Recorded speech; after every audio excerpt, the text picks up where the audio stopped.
Hi everyone, so today I just want to make a tier list of the 5-star characters in the game and talk about how good each one of them are based on my experiences.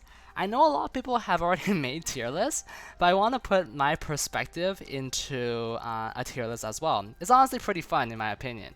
Of course, take tier lists with a grain of salt, and don't let anyone discourage you from playing your favorites, because honestly, all characters in Genshin are very viable and can pretty much help you clear all content in the game anyway.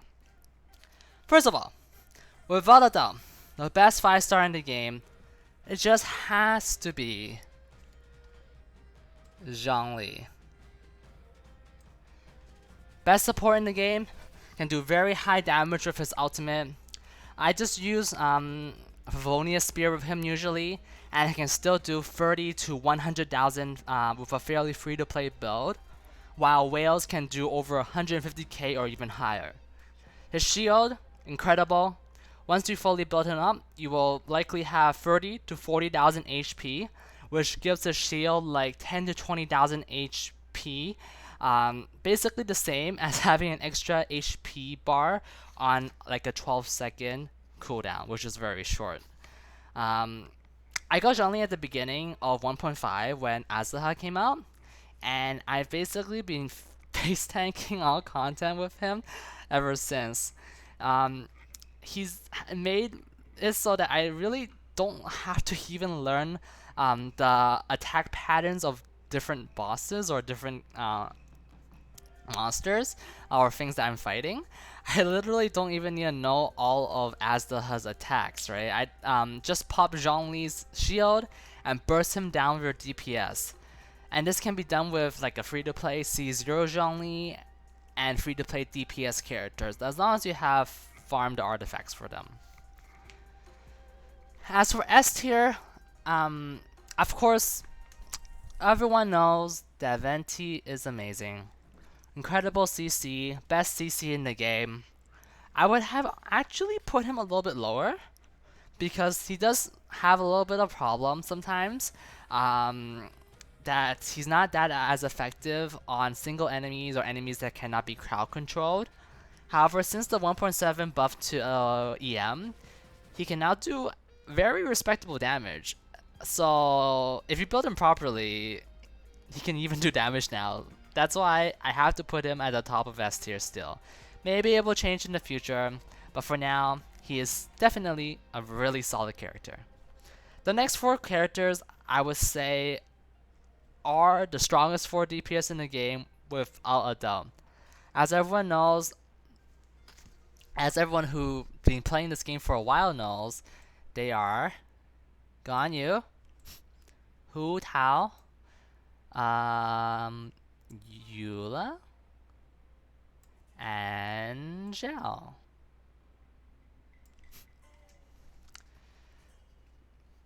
As for who really is stronger, most people would say Ganyu, but honestly, it depends on the situation. I feel like Eula has been somewhat of an underrated character ever since her release. A lot of people think that she is really strong, while a lot of people think that she's just decent, but not really that great. From what I've seen and from my own testing, she can actually do very comparable damage to Hu Tao and Ganyu, and sometimes even surpasses them in some scenarios, whether it is C0 or C6. When Eula first came out, people were saying that she needs constellations, but honestly, a well-built Eula can easily help you clear floor 12 without constellations, just as well as Ganyu and Hu Tao. The best thing about Eula, I feel, is that the support she uses don't want to conflict as much with your other main DPS characters. You can use a team with Eula like Diona, Zhangling, Fischl, or whoever else you want. While your second team in Abyss, you can stack your other main DPS characters with other supports. For example, I go Eula, Zhongli, Zhangling, and Zhangling and Diona for a first team in Abyss, floor 12, and then I go Hu Tao, Ganyu, Bennett, Child, or Xingqiu, depending on how I feel, for the second team. And I can clear floor 12 fairly easily. Keep in mind that I am only a low spender, having bought the Welkin and Battle Pass only. The reason I have all these 5 stars is because I've been playing since the launch of the game, If you play gacha games for a long time, most likely you'll start getting a lot of characters that you want, even as a free-to-play or low spender, as long as you're not too unlucky. One more thing with Eula is that I find that she's very easy to think that she's not good, because a lot of her damage is not as front-loaded as Ganyu and Hu Tao. Ganyu does very consistent upfront damage with every single one of her charge shots, while Hu Tao has an incredible burst potential, dishing out all her damage within 9 seconds of her E. If you look at damage comparison videos on YouTube from credible sources, the overall damage difference between these DPS characters are honestly very negligible, and any one of them can easily clear all content in the game for you, even at C0. Unless you count like the hypostasis events, those ones do require a bit more wailing in order to max out the score usually. But I honestly don't count those because you only need 5,000 points or so for to get all the rewards. So anything above that is just for fun. As for Zhao, he does great damage too. He's also great unit to have if you like his playstyle. For constellations, like I already said, C0 is fine with any of them. But for Zhao, getting C1 is really nice, I feel.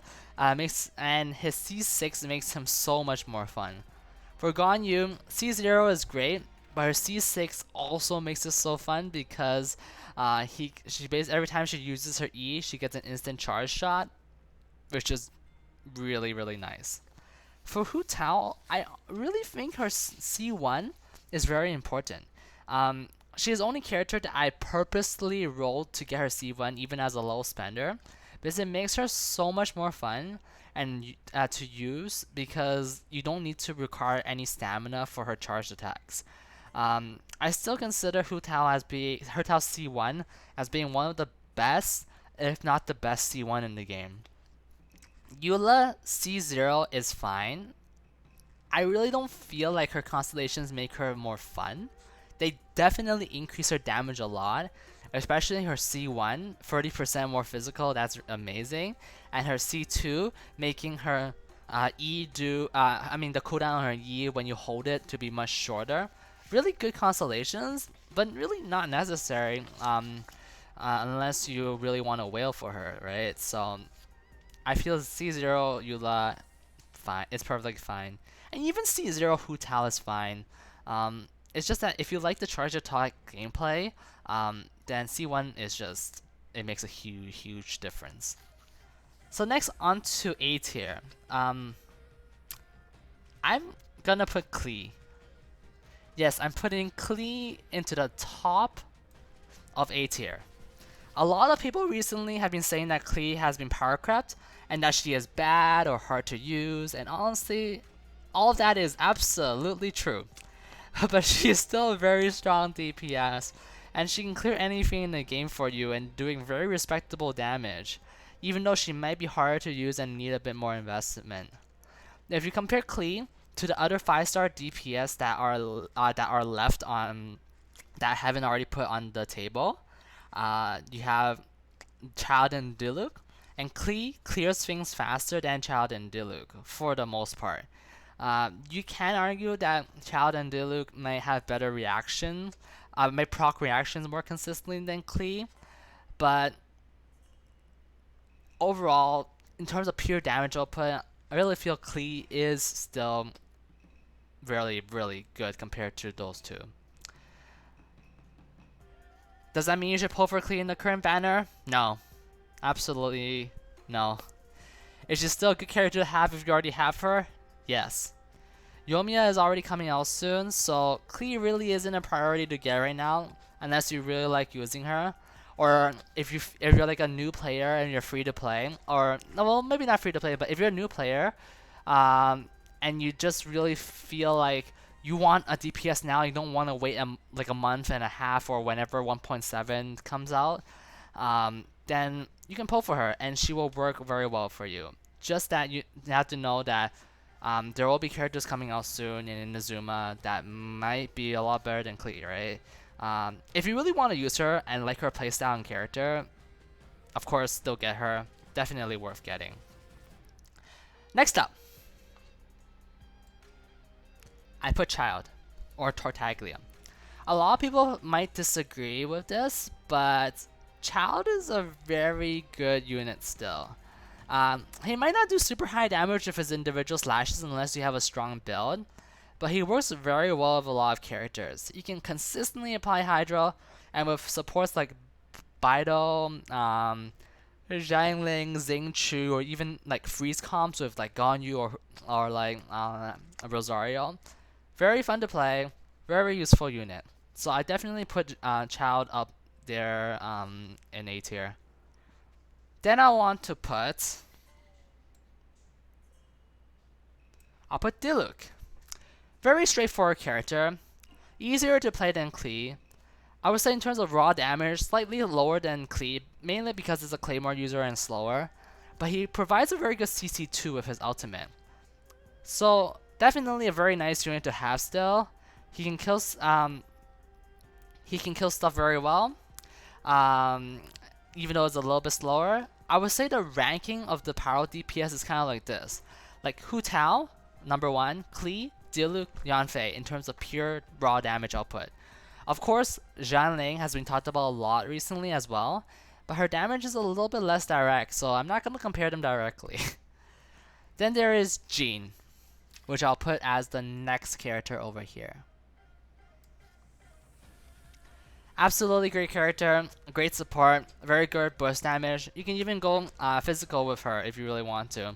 Good CC, very well-rounded character, and heals very well as too. So definitely has to go into A tier. I actually really want to get her soon. Albedo will be the next one I'll put in A tier. I honestly was thinking of putting Albedo higher. He's a very good unit, very balanced support that is just basically useful on almost any team, especially with the new Electro Mastery buffs. But I'll just keep Elemental Mastery buffs, but I'll just put him in A tier for now. But he can actually be a little bit higher because of just how useful he is. The main reason why I don't really want to put him higher because he's not really necessary. He's just a character that really complements well with all the other characters that are, or any other team really. In B tier, I will have to put Mona. Mona, honestly, is pretty good. And I wanted to put her in A tier, but I'm gonna have to leave her in B because she really isn't used as much these days, except in one-shot comps. You can use her as your support, but there are a lot of other supports that can be used just as well, or even better in certain scenarios, like Xingqiu. I feel like Mona can be better if her sprint was better, if her E had a faster animation like Ganyu's E, and if the damage buff on her ultimate lasted a little bit longer. Because a 4-second damage buff really just doesn't feel as consistent as something like Bennett's ultimate that lasts a long time, or Xingqiu's E that lasts a pretty long time, or Ganyu's ult that lasts a pretty long time. Even though Mona's ultimate does increase damage by a lot, a 4-second window really isn't that much time. It's really good for one-shot builds, not as good for general use. Next, I will put Keqing. I know a lot of people say that she isn't that great, but honestly, she's very fun to play. And if fully built, her damage is pretty decent still, even without reactions. Of course, she is weaker than a lot of other DPS out there, but you can definitely still use her as well if you like her, right? So I have her built, and I bring her out sometimes once in a while just for fun. She does kind of push mobs around, so you do need to be careful when you use her, especially in Abyss, when there's a lot of mobs and you want them grouped together. If you push them around, it might slow down your clear time, right? So,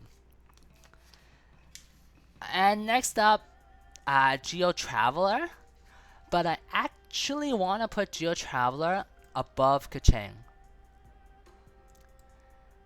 And the main reason is because she's like Geo Traveler is a very underrated unit. Very good support, a very good burst potential too. With Zhongli or with other Geo characters, Geo Traveler becomes even better. Usually you would run Geo Traveler with a of another Geo character, because that really makes Geo Traveler shine, right? Geo Traveler, the E can regularly do like 20 to 40,000 damage or higher with somewhat decent builds, and the ultimate gives everyone crit rate when you're inside, which is really nice to have, right?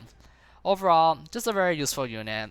Wouldn't say wouldn't say Traveler is a very priority to build, but if you want to use her, definitely you can find her to be helpful. Well, her or him, depending on who you chose, right? I chose Lumine. Okay, so for C tier, I will have to put Animal Traveler. Can be a useful unit to gather mobs with her with the ultimate, but you really um, don't really have to use Animal Traveler if you have Jean, Venti, even Sucrose. And the Animal Traveler's kit really just doesn't justify using too much. So therefore, I would put Animal Traveler in C tier. In D tier, everyone probably already knows, but Chi-Chi, I have to put in D tier. You know, I really didn't want to put Chi-Chi in D tier. I really wanted to use her more. She was my first 5-star unit, and I used her from basically October to December until I got Bennett. She was very useful in early game, but the moment I got Bennett, Chi-Chi almost became obsolete.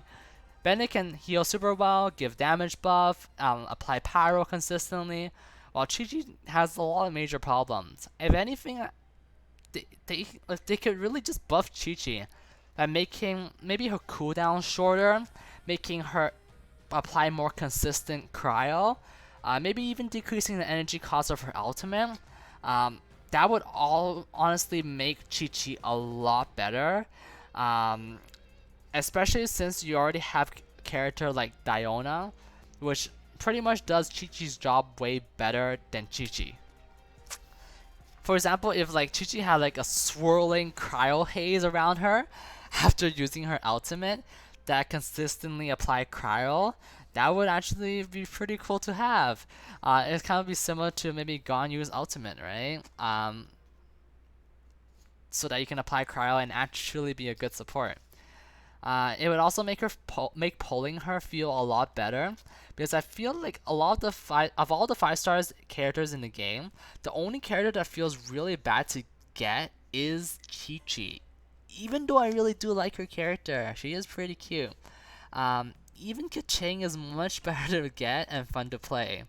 It kind of demotivates low spenders or free to play players if they get Chi-Chi, because it takes us a lot of time to get all the Primal Gems, only to get a character that may not ever be used that much, right? My Chi-Chi is level 71. I built her before, but I just can't use her much anymore. Because, like, other characters just feel so much more consistent and easier to use than her. Well, that's pretty much it. Thanks for listening. Feel free to ask me any comments. Ask me anything in the comments. If you have any questions about builds or anything like that, I can also answer. And let me know if you disagree with anything. I can also make other tier lists like 4-star for 4 stars, or a support tier list, or a DPS tier list. Because honestly, this is pretty fun to make, and just to talk about how my experiences in the game have been over the past like 8 months of playing this game. So anyways, thanks for watching.